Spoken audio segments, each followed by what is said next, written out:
Going on, you know who it is, you know what it is. All right, man, peep game, man. One of my subs made me realize something, and he broke it down where he was saying he didn't like the current state of the NBA. He didn't like the way offense is played, the way defense is played.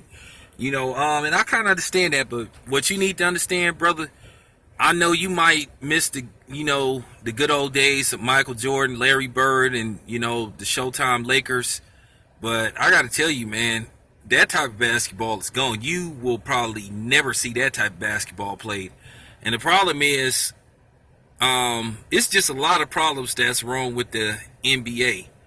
It's the ownership. A lot of these dudes are good old boys. They're a bunch of, older guys. Most of these NBA owners are in their late 50s, 60s. Some are even in their 70s. So they don't know how to change with the tides. I don't like change to a certain degree, but sometimes you got to understand you do have to change things every once in a while. But the current structure of the NBA is just, they need to change some things up. And I've said this on several occasions. I think one of the things that the NBA is just going to have to face the fact that when it comes to, the salary cap thing, they're going to have to make some adjustments. I feel like this small market teams, they should be allowed to have more cap room and be able to sign players for more money, because it's hard to get a player to stay in a place like Milwaukee. Nothing against Milwaukee, nothing against Charlotte, nothing against those type of cities, but it's just hard to get a player to stay there long term. It is what it is.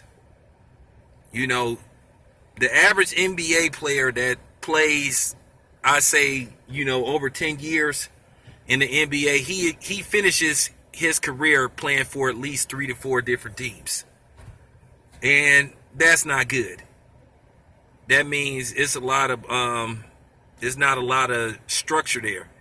So I can understand you playing your career with 2 teams, so that's cool, but a lot of times, a lot of these dudes finish their career playing for more than 3 teams. Shaquille O'Neal, if I'm not mistaken, played for 6 teams throughout his NBA career. Grant Hill played for like 3 teams. LeBron James then played for 2, so that's cool. He started at Cleveland, went to Miami, went back to Cleveland. I don't think LeBron James is gonna go anywhere else. But like I said, you look at some of the greatest players that played. I guess you could say Tracy McGrady, who's now first ballot Hall of Famer. He played for 3 different teams.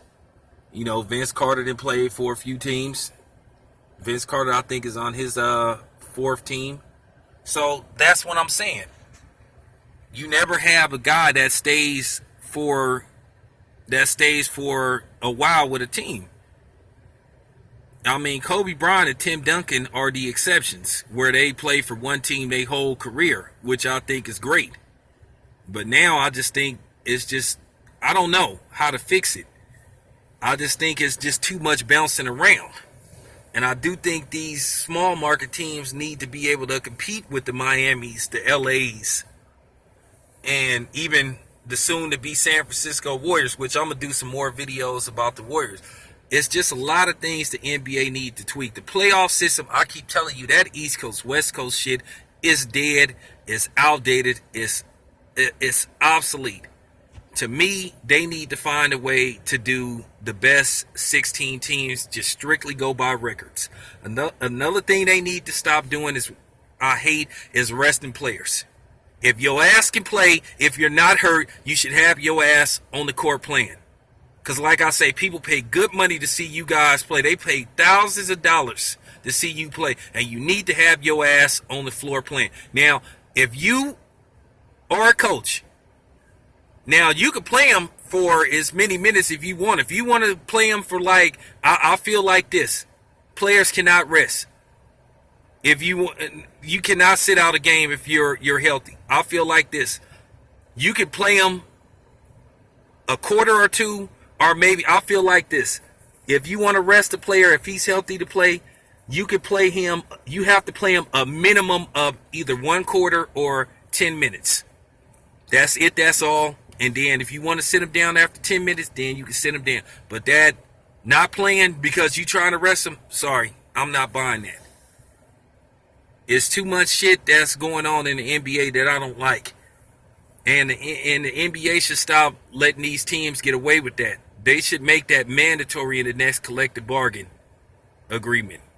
So it's just a lot of shit the NBA could do to make the league better. So, that's my thoughts. Let me know what you think.